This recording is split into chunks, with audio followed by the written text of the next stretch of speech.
Hey guys, Jesse here, and today I'm going to be unboxing the Master Grade Strike Gundam plus I.W.S.P pack.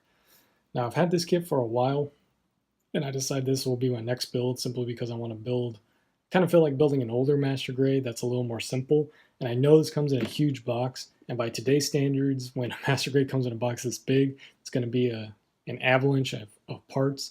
But this kit is actually quite simple, and that's due in part mostly to this being based on the older Master Grade Strike Gundam. They released a newer one called the Strike Gundam RM, which is, I guess you could consider it the 2.0 Strike Gundam. Um, and that one has everything that a 2.0 would have, a better articulation, more detail, and better proportions. But as far as I know, besides getting the Strike Rouge plus I.W.S.P pack, there's no other way to get the I.W.S.P pack for the Strike RM.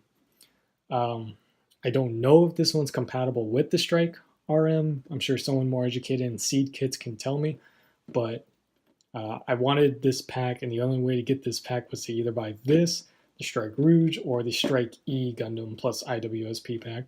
And this is the one I picked because I'm not really all about the pink and red color scheme of the Rouge. But in any case, let's go ahead and unbox this kit. This is from 2006, so an older Master Grade we would consider nowadays. Take a look on the side of the kit. It shows everything that it comes with here. Lots of accessories. We got the backpack, 2 swords, a gun, another sword, another shield. Here's a picture of the Grand Slam. As you can see from this picture, you can kind of get an idea of how detailed this kit is. Big flat pieces with almost no seam lines whatsoever, or no panel lines whatsoever. So I know one thing that bothers me about the older Strike Master Grades are the sides of these feet. This guy's got some serious clown shoes. So we'll see how those actually look in person when we build it. Big thing about this kit are the new colors as well. The colors on the suit itself are actually darker than the normal Strike colors. So if you want normal Strike colors plus the I.W.S.P pack and you're getting this, you're going to have to do some repainting, which isn't too bad because these are, again, really large blank pieces. We got some markings to make the I.W.S.P pack different, I guess, belonging to different factions or whatever. I haven't seen Seed or Seed Destiny in years, so I can't even remember. I don't even remember the story of that show.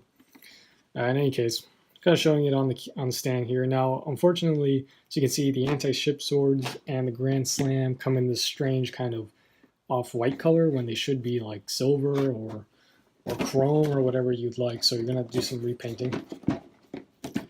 And on the other side, showing out the I.W.S.P. There on the Gundam. I don't know why I keep saying I.W.S.P pack because I think the P stands for pack, so it's like I.W.S. pack, but whatever. Here it is standing. I've seen it standing in other videos, so I'm pretty impressed that it can stand at all. But there you go. Overview of the weapons and explaining some of the articulation on this guy. So, which by today's standards is okay. I'm gonna assume for Master Grades, but we would expect far better articulation nowadays. This actually is located on the bottom, so we'll come back to that later. So first thing you see are the decals. We've got a whole bunch of dry transfers, which is great. Some stickers and a small sheet of foil stickers. Now for a Master Grade, these are quite large in my opinion.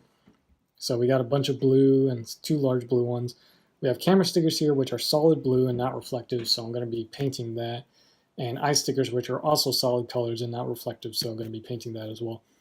But these blue stickers might be negligible. I'm hoping they're not color apps that are 100% needed. They kind of look like they're going to go on the backpack, so I'm going to try to ignore those, but otherwise I'm going to paint those because I ain't using stickers.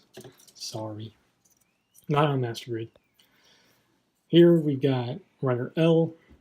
This is mostly the backpack. You can see some of the thrusters here. Pieces that go onto the shield. I forget what the official name of this giant shield is with the Gatling gun, but it has some name. Beam effect part for the beam boomerang. But as you can see, in this piece here, we've got like thrusters and such. Those are all supposed to be gray with like a blue inner part. Like the inner part of this is supposed to be blue. You know, a newer version of this would have all that separated by parts, but here we just got one giant white piece. So not sure if I'm going to paint that or how I'm going to paint that, but I'll figure it out, I suppose. But that's it for this runner. Next, we've got a duplicate of D plates, excuse me. I'll put one down here. In this ABS plastic. I think at this point, Bandai was actually changing the formula of their plastic because this is a lot softer than master grades around this time. So this might be the turning point in which they changed their sort of processing. But this is still ABS, I believe. Yep, ABS here. So we've got a few feet parts as well as some joints. Pretty normal.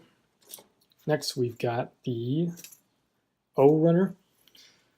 Just giant wings for the backpack here. Nice. What's the nice thing about this is in two pieces clamped together. This whole wing and this whole wing are just one piece, so you don't have to remove some small sliver of seam line. That's very nice. Here we've got two E runners that are stuck together. Yep. Leg parts here, and as you can see, this is going to be one of those kits where the inner frame detail is going to far exceed the outer detail of the kit, because the legs do have quite a bit of panel lines on them, and so do the shoulders. This kit is more accurate to the anime, if I'm recalling correctly, so that's why it's kind of plain on the outside. But yeah, I do wish they released the I.W.S.P bundled with the Strike RM in normal colors. Here's the M plate with more giant pieces for the backpack. This looks like the main part that will probably attach to the body. Here are the guns that go over the shoulder. Now it looks like these are going to have seam lines that go down the top and bottom. We'll see how much of a sliver those seam lines go onto, because if they're small enough, I'll probably just not fix them because they'll just be so small and negligible. But I know a white piece kind of connects these two together, so at least there's that. There's not one seam line running down the entirety of it. And then more pieces for the thrusters. Next, we got the end plate. Here we have mostly pieces for that giant shield. We got the Gatling barrels here, which I will be repainting to a nice silver. Here's some more pieces for that. Very nice in detail. The shield for sure is, like, for me, the big selling point of this kit. And then you got the handles for the Grand Slam here. And yep, that's about it for that. And now we get on to parts mainly of the suit itself. That was mainly backpack pieces and shield pieces, but here we got polycaps, pretty large sheet of polycaps, but at that time they were printing like most of one sort of polycap runner, so I'm pretty sure we're not going to be using all of those. Here we've got the A runner, I believe. Let's try to find the, yep, this is the A runner, your multicolor runner. As you can see, the blue on this guy is a lot darker than your normal Strike. The yellow is a lot more orange, and the white here is actually a very, very light gray. I much prefer the color of this over the standard Gundam colors for the Strike. But one example that you can see the age of this kit is, this is the back piece where the thrusters are on the back of the torso. Normally there should be red and gray in there, and on the Strike RM you put a red piece behind there and then a gray piece behind that to make up that color. But as you can see here, this is just all blue.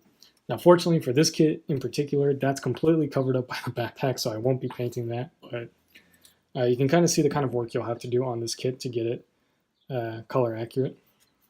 And we've only got two clear pieces, one for the head and one for the gun. Now looking at this head, it looks like the camera isn't going to go all the way to the back of the head, so if I'm looking at this right, here's the back piece of the head, and that camera is just going to have to be painted. That's not great. Should go all the way through, but whatever. Here we have a duplicate of the C plate. Take a look at one of these.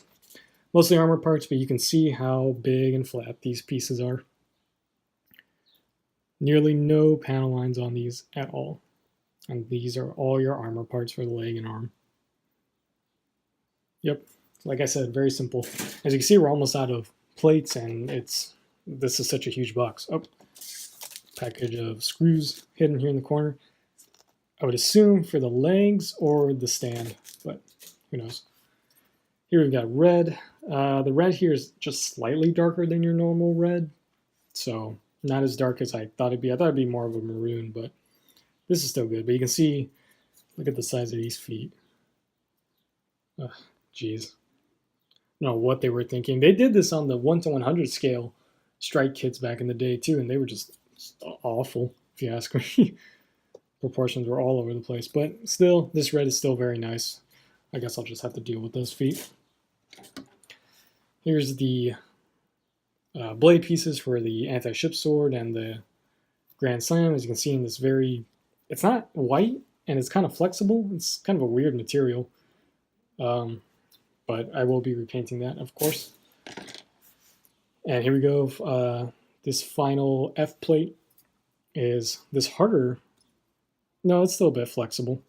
ABS plastic, more frame pieces, some joints mainly, parts for the beam rifle. Now, just looking at this beam rifle, the proportions are kind of lame. It's weird. It's squat in like all directions. So we'll see when it's put together how much I like it, but I probably will be just using the Grand Slam and that Gatling gun shield. Oh, another thing, these hands, just looking at them, they're the kind of hands that I hate. The kind that the palm is in two pieces that snap around the fingers and they have no peg. So getting this guy to hold weapons will be fun. And then finally we have the stand. Same old stand Bandai has been giving forever with a lot of these kits that need to get off the ground. I think the Freedom 2.0 even came with this stand. Like, Bandai, we need a new one, please. Just include the Fenice Reniscita stand for everything. Here's the manual. As you can see, pretty normal. You know, nothing too crazy. You can see that we're going to be finishing the torso in less than half a page. So as you can see what I mean by simple, I mean, look, that's your head construction right there. It's 2 parts. Yeah. So the kit's gonna fly together. At least the mobile suit will. For me, I'm gonna do a bit of painting, so it might take me a little longer, but as you can see, here are your action shots with the I.W.S.P. And then here, this is before the RM was released, mind you, but they're telling you can recolor this and turn it into the Rouge. But as you can see, this is why I was talking about the color in those thrusters. Yeah, or those engines, I should say. Yeah. Sham fight. Cool. In any case, yeah, it's a very short manual, and here we get to the cool parts, in my opinion.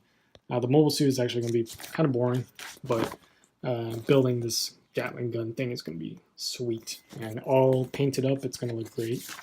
I do plan to weather this kit, not just do a slight weathering job on it, just to give it some depth and some character. Let's take a look at these. Yeah, that's just going to be 2 pieces, and looks like we're going to have a seam line on the camera part, so I'm going to be fixing that. That's fun. Oh, look, it comes with Armor Schneiders. That's neat. And that is about it, and here's your marking guide. I think most of the markings are going to go on that backpack. Oh, this is one thing that bothers me. I worry about that connection going on the ass like that. That's just not the center point of gravity for any kit, really. Like, you really want it to go somewhere on the back or on the backpack. But we'll see. We'll see how that connection works. But in any case, that's it for the Strike Gundam plus I.W.S.P unboxing. I hope you guys enjoyed it. I'll be building this kit relatively quickly. I promise I won't take as long as I did with my GM. But I will be doing some work in progress videos for this just so I can have more content on my YouTube. But thank you guys for watching, and I'll catch you all next time. Bye-bye.